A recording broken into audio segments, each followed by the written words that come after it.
what I would like to say before I introduce Dr. Charles Mitchell is that he is the president of Seattle Central Community College. But I did want to mention that he played for the University of Washington Huskies on the 1961 winning Rose Bowl team.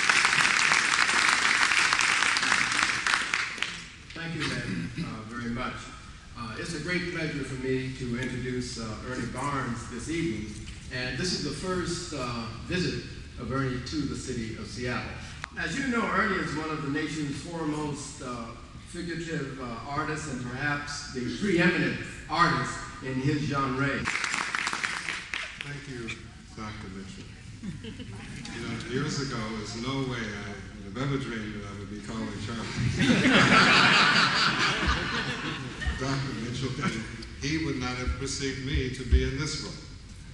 With one exception, I was drawing you a picture once on the plane. We were going to play a game, and you wouldn't sit right. You wanted to go to sleep, and you did go to sleep. And I did draw a picture, and I wanted to bring it tonight to be unveiled before you guys, and I left it in the hotel room. But we'll wait.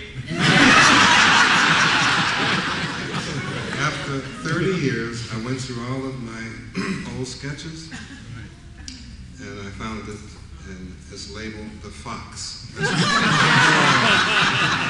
was the handle he had during those years. Sleeping Fox.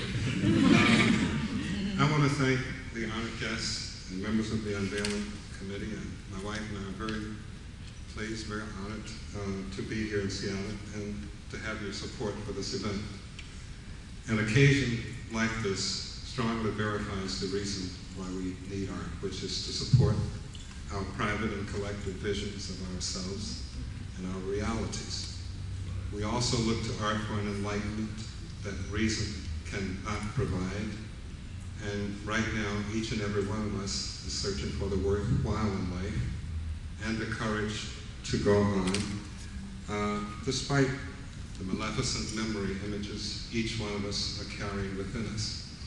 So much has changed and is as unrecognizable as the shape of the life we must now live, called the afterwards part. There has always been the art to tell the stories of how history unfolded.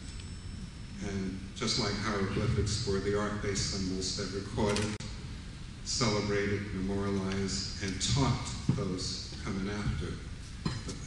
This painting celebrates the patriotic response of all Americans to that tragedy.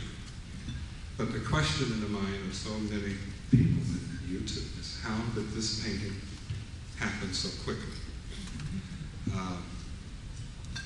I was, during that time, when the event of September 11th occurred, I was halfway through a painting which I wanted to reflect the enduring spirit of the homeless.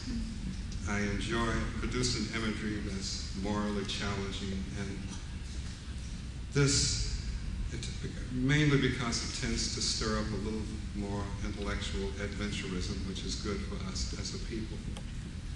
And I worked on this piece. I became aware that something was missing. It was absent of something. Some small, breathtaking moment of hope. My intention was to put it aside, and I did. A little bit before I had intended, because the emotional reverberations of that September morning left me both shaken and questioning of all Americans who are trying to cope not only with the sorrow, but with the changes we are facing.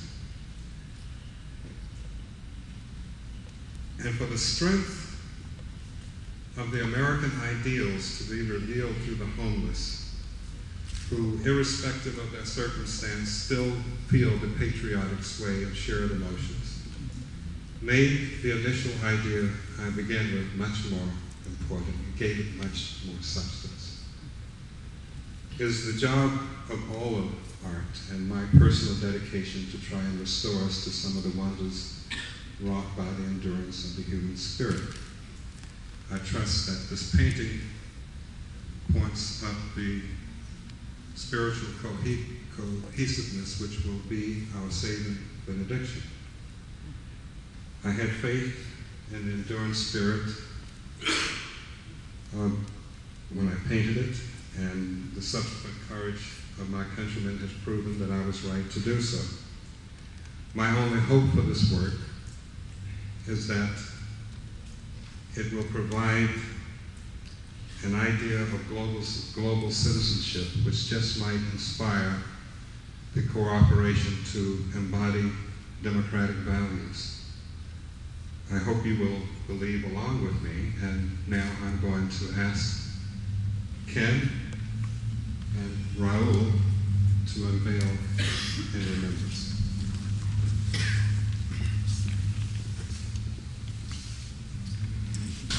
Every woman and child and family has a decent and safe place to live, a community where every adult has the chance to develop the skills that they need. How important art has been. People in the Fifth Avenue Theater have donated an entire evening's performance for the Brit. Now to be honored by this and to see and to be present with you tonight, I think is wonderful for all of us. And I think also about how important art has become after September 11th, in a time in which, Mr. Barnes, you said it's questioning, and also in a time of great stress. But we shouldn't be surprised by how important and helpful art is. I want to thank you again very, very much for this, because this is inspiring to all of us, and it's something that we in the fire service and the public safety service is going to need at this point in time. $1 million for one of his paintings. Now one of the most emotional pieces Ernie Barnes has ever created was seen for the first time here in Seattle. Como's Joe Furia has our story. The September 11th attacks cut America and Americans deeply. Most of us find it hard to express the jumbled emotions we're feeling. Thank you very much. Ernie Barnes expresses those feelings with a paintbrush. Seattle firefighters helped Barnes unveil his newest painting titled In Remembrance at the Seattle Art Museum. It's his tribute to the victims of the World Trade Center attacks. Barnes, a former pro football player in the old AFL, may be best known for his painting Sugar Shack, used in the opening credits of the 70s sitcom Good Times. He hopes his newest painting, In Remembrance, will leave those who see it with a mix of pain over America's great loss and hope for America's future. In Seattle, Joe Furia, Como, 4 News.